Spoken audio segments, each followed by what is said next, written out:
Jelang pergantian tahun, biasanya ada beberapa kegiatan yang kita pilih. Dari banyaknya kegiatan yang kita pilih, gue pilih salah satu di antaranya. Ialah membaca artikel. Artikel-artikel pilihan yang tersedia di media daring, yang tersedia di internet. Selanjutnya nanti kita akan lihat nih, bagaimana kepiawaian, bagaimana kejelian para penulis-penulis ini. Yang barangkali bisa jadi masukan buat kita.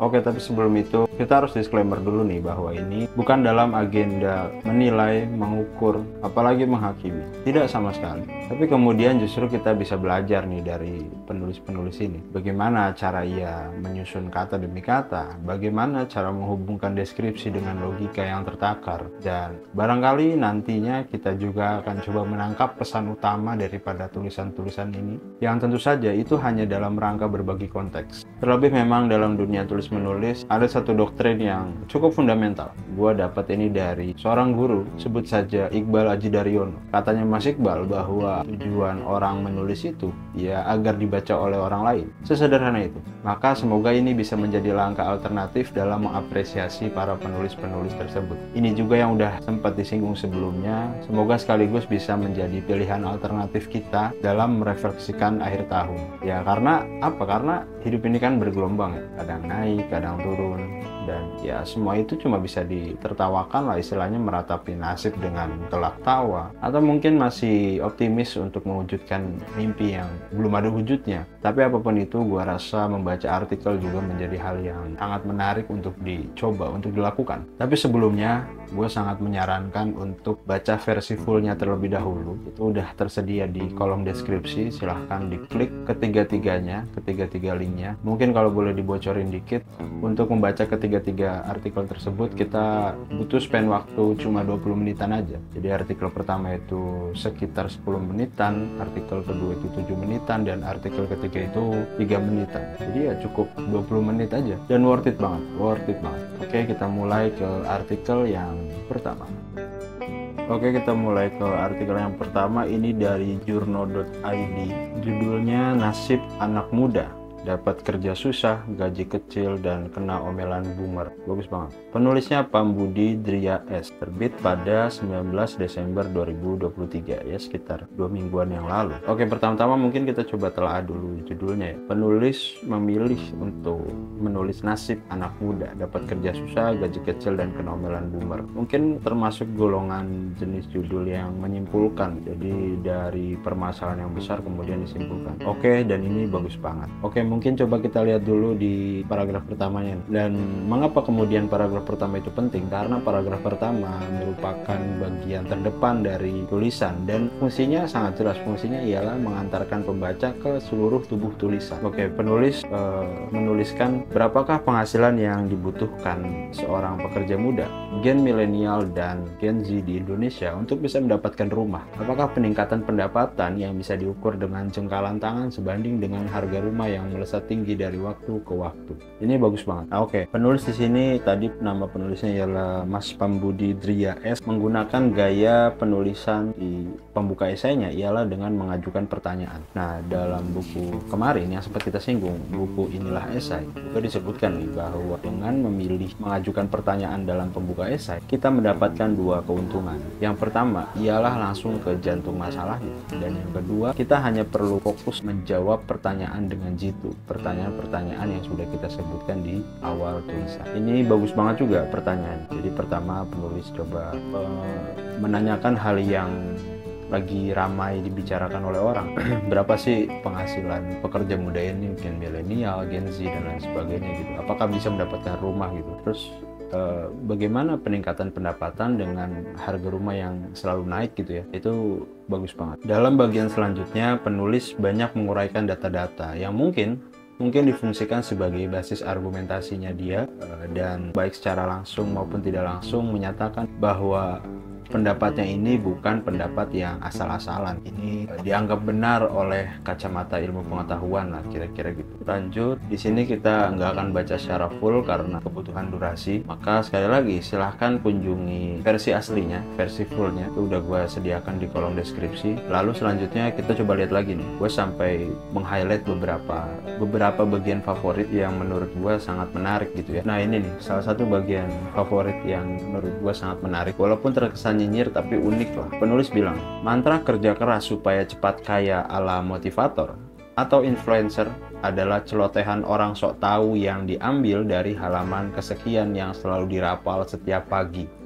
Ih, bagus banget, bagus banget. Terus ada lagi bagian yang gua highlight termasuk favorit, ialah di bagian, kan ini bahas soal nasib ya, ada di anak judul kedua, ialah anak judulnya kan, bisakah anak muda memiliki rumah itu. Terus di paragraf pembuka di anak judul kedua ini bunyinya kayak gini. Jika kita melihat beberapa ucapan dari pemerintah dan atau ya orang tua yang berkuasa, maka jawabannya secara tegas ialah tidak. Jadi dari kalimat ini menurut gue sih sangat relevan karena penulis menguraikan menggunakan data-data yang tervalidasi gitu. Dan di bagian ini juga kalau kita lihat dengan seksama gitu ya, kayaknya ini yang menjadi pesan utama dari tulisannya, karena tadi membicarakan soal bagaimana nasib mempunyai rumah, kemudian dijawab dengan kalimat ini gitu. Maka jawabannya secara tegas ialah tidak, kata Mas Pambudi nih. Oke, artikel ini sangat menarik banget. Lagi-lagi silahkan baca versi fullnya. Selain tadi kemudian kita bisa memahami bagaimana cara menulisnya penulis, mulai dari judulnya menggunakan gaya apa, kemudian pembukaannya bagaimana, dan isi dari seluruh tulisan yang banyak menguraikan data-data valid sampai dengan gagasan utama yang lugas, sangat menarik. Dan mungkin ini relevan juga ya buat kita yang katakan pendapatannya menengah ke bawah gitu ya, yang sulit untuk berbicara bagaimana punya rumah gitu, menurut Mas Pambudi Drian. Oke, kita ke artikel selanjutnya nih. Ini diambil dari Detik.com. Judulnya Paradoks Teknologi dan Bayang-Bayang Keseragaman. Ditulis oleh Firman Kurniawan. Terbit pada Rabu 13 Desember 2023. Ya, samalah 2 mingguan yang lalu. Oke, coba kita lihat dulu nih judulnya. Paradoks Teknologi dan Bayang-Bayang Keseragaman. Ini judul yang mungkin sering kita jumpai ya di beberapa artikel lain gitu. Nah, kalau mengutip dari inilah esai ya, yang kemarin sempat kita singgung lagi-lagi, gaya yang digunakan untuk menulis judul ini ialah gaya menggabungkan. Gaya menggabungkan itu ialah mendekatkan yang jauh dan mengakrabkan yang dekat. Kira-kira itulah deskripsi singkatnya. Tandanya apa? Tandanya ada kata konjungsinya atau ada kata sambungnya. Apa di sini? Kata sambungnya ialah dan. Oke, kita lihat di paragraf pertamanya. Apa yang bakal umat manusia pikirkan saat aneka burung datang dengan kicauan serupa? Buah-buahan dalam bentuk dan warna yang sama, juga bentang alam yang menyajikan nuansa tak beda. Selain kejenuhan, mungkin kengerian akan jadi isi pikiran setiap orang yang menyaksikannya. Keseragaman bukan fakta yang biasa diserap manusia di alam semesta. Oke, ini bagus banget pembukaan. Dan kalau dilihat ya, gaya yang dipakai dari pembukaan tulisan ini, nggak tahu nih apakah ini bisa disebut sebagai menggunakan dua gaya sekaligus gitu ya. Pertama, gaya mengajukan sejumlah pertanyaan, tapi dikemas dengan bercerita gitu, dikemas dengan berkisah yang akhirnya membuat kita hanyut lah. Ini bagus banget. Kemudian di bagian-bagian selanjutnya banyak pengantar-pengantar yang singkat tentang istilah-istilah yang mungkin tidak dikenal oleh semua khalayak orang gitu ya. Tapi penulis juga berhasil mengantarkannya dengan baik gitu, sehingga misalnya kita bukan orang yang fokus dengan teknologi secara kafah gitu ya tetap bisa mengikuti tulisan ini gitu. Nah, mungkin ini yang menjadi bagian daripada masalah utamanya lah, atau pijakan masalahnya gitu. Dia bilang, melalui saran macam ini, perilaku seseorang tidak beranjak jauh dari kebiasaan lamanya, berulang tanpa variasi yang berarti. Cara pabrikasi kedua, algoritma jadi petunjuk perilaku yang dapat diterima secara sosial. Perilaku tertentu yang ditampilkan melalui perangkat teknologi, memperoleh sejumlah tanggapan, pengulangan, bahkan keadaan yang disebut sebagai viral. Oke, selanjutnya mungkin ini ada bagian yang kayaknya dianggap sebagai pesan utama ya, kalau kita tangkap gitu. Bunyinya, lewat viral muncul perilaku sejenis, menyeragamkan perilaku sebelumnya. Nah, tadi kan dibahas soal paradoks teknologi dan bayang-bayang keseragaman tuh. Maka mungkin ini nih bagian pesan utamanya si penulis soal penyeragaman gitu, soal keseragaman. Banyak juga data-data yang dikutip, istilahnya memilah kutipan di bagian isi tulisan. Itu juga sangat kokoh ya di sini ya. Oke, selanjutnya langsung aja nih ke bagian-bagian favorit ya. Jadi tadi juga kita udah sebutkan bagian-bagian favorit menurut kita, apa yang ditulis oleh si penulis gitu. Nah, ini juga ada nih bagian favoritnya. Ini coba gue baca. Saat menyaksikan ekspresi gen milenial maupun gen Z merespon sebuah peristiwa, intonasi, pilihan kata, mimik wajah, gerak tubuh yang menyertainya tak terlampau beda antara kelompok muda Jabodetabek dengan kawasan-kawasan lainnya di Indonesia. Anak muda Tegal berlogat Jakarta, anak muda Palembang yang mengisi waktu luangnya nge-mall ala anak Bekasi, juga anak Jember yang memamerkan kuliner trendinya. Sebagaimana yang sedang disantap kaum sesamanya di Tangerang, ayam geprek, matcha latte, dan water infuser jadi pilihan utama. Bagus banget. Dan ini masih ada lagi nih, nyambung. Demikian pula dalam hal tema bahasanya, olok-olok seputar dunia kerja, teman yang hilang tapi tiba-tiba pinjam 100, atau pacar yang tak mau diantar jemput ke tempat kerja, lantaran yang dipakai sepeda motor sederhana. Sekali lagi, seluruhnya soal algoritma yang menyarankan perilaku yang punya rujukan masa lalu, juga perilaku yang dapat diterima secara sosial. Bagus banget, bagus banget. Oke, terus juga ada bagian yang insightful ya, soal bagaimana kutipan yang ia pilih itu insightful buat pembaca. Kayak di sini ada 5 hal terkait perubahan teknologi gitu. Jadi nanti baca aja versi fullnya di link atau tautan yang udah disediakan di kolom deskripsi. Ada beberapa hal yang dianggap sebagai perubahan teknologi. Ada salah satu poin yang menurut gua favorit lah, ialah yang ketiga, ada lebih dari satu tujuan dari dikembangkannya teknologi. Bahkan ada tujuan yang tak disadari penciptanya. Oh, itu menarik banget. Jadi ketika ada seorang yang menciptakan teknologi atau mengembangkan teknologi, ternyata tujuan pengembangan teknologi tersebut tidak sesuai, bukan tidak sesuai, tapi tidak terpikirkan oleh penciptanya. Di sini juga dikasih konteks nih, seperti misalnya saat Mark Zuckerberg menciptakan Facebook gitu, yang pada saat itu cuma buat mahasiswa atau teman-temannya lah ya, tapi ternyata mungkin ia tidak kepikiran akan meluas dan dipakai oleh oknum-oknum penjahat gitu, dipakai sebagai modus oleh oknum-oknum penjahat. Kalau di sini sih penulis ngasih contohnya dimanfaatkan para pedofil untuk mempertukarkan ide-ide menjerat korbannya, gitu kan, parah ya. Oke, ini ada bagian favorit nih, ini sebelum di akhir paragraf ya, dia bilang satu kalimat, tak perlu terjebak pada mitos, harus selalu menerimanya. Mungkin ini penulis tadi siapa namanya, Mas Firman Kurniawan S, sedang coba apa ya, sedang coba ngasih konteks terhadap teknologi itu sendiri gitu, bahwa teknologi itu sifatnya negosiatif, tidak wajib gitu. Jadi ya itu, tidak perlu terjebak pada mitos untuk selalu menerimanya lah kira-kira. Terus ada bagian favorit lainnya soal bagaimana ia menjelaskan tentang pemenang dan pecundang. Nah, makanya nanti baca fullnya untuk bisa dapat konteks lebih luas gitu. Dia bilang kayak gini, ini bagian favorit juga nih. Pemenang adalah yang tetap otentik sebagai manusia saat menggunakan teknologi, dan pecundang adalah yang diseragamkan perilakunya oleh teknologi.